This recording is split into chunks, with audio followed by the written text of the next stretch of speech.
Tuesday morning. We're live on SABC3 with your Feel Good Breakfast show as we welcome you to our medical chat with Dr. Darren Green, talking about all things stressful. And hopefully Laura is not too stressed, but she's on the line right now. Good morning to you, Laura.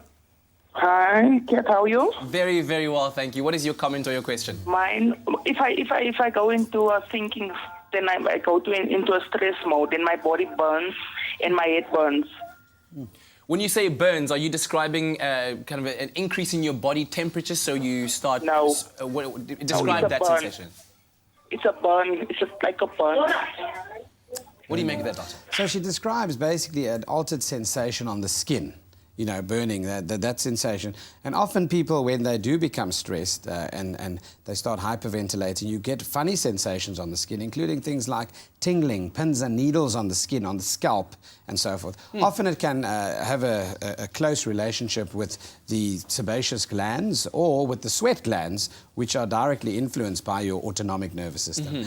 And they become then stimulated, etc. But certainly when you hyperventilate and you're blowing off too much carbon dioxide, you also get pins and needles and all sorts of funny sensations in the fingertips and hands.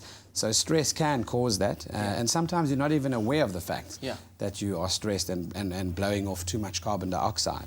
So, different mechanisms that could cause sensory changes on the skin. Yeah, let's focus right now on how to manage these stressful situations, especially when you find yourself in that moment and you are very well aware of the fact that you're experiencing stress. How do you alleviate it? I think, you need strategies in place, things like, is my fear or my anxiety in the stressful situation, is it rational or not? Firstly, am I going to be bitten by a snake? Is there really a snake?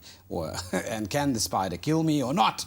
And then you need to act on that. So understanding breathing techniques are one of the biggest techniques that help with stress. Learning how to quieten yourself when you become aware of peripheral symptoms of anxiety and stress, the sweaty palms, the pounding heart, to calm yourself down. Often people close their eyes and they count to 10 before reacting to something that's upset them, for example.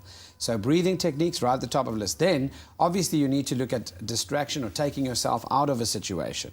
So silencing your mind, becoming quiet is very important. And if you can do that even for 2 minutes a day, twice a day, it will make a big difference. Wow. Just so you can stand still and be aware of the different thoughts that are coming through your brain and out of your brain, so that you're then aware of you are not defined by that thought. Self-awareness. It's just part of you, but doesn't define you, you know? It's just something that flows through you. Yeah. And you then detract yourself from it and observe it from the outside.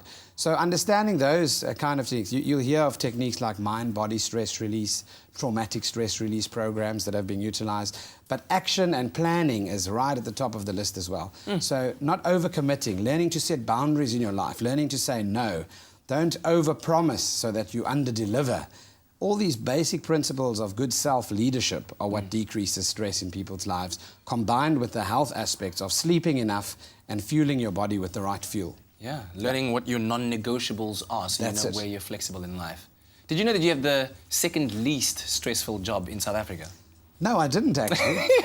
This is the survey that Mariska and her team at Pharma Dynamics amazing. did earlier on, and Mariska will be joining us shortly to continue our chat on, of course, the medical phenomenon of stress. Right now, let's head on over to the kitchen, hopefully for something that will decrease the stress.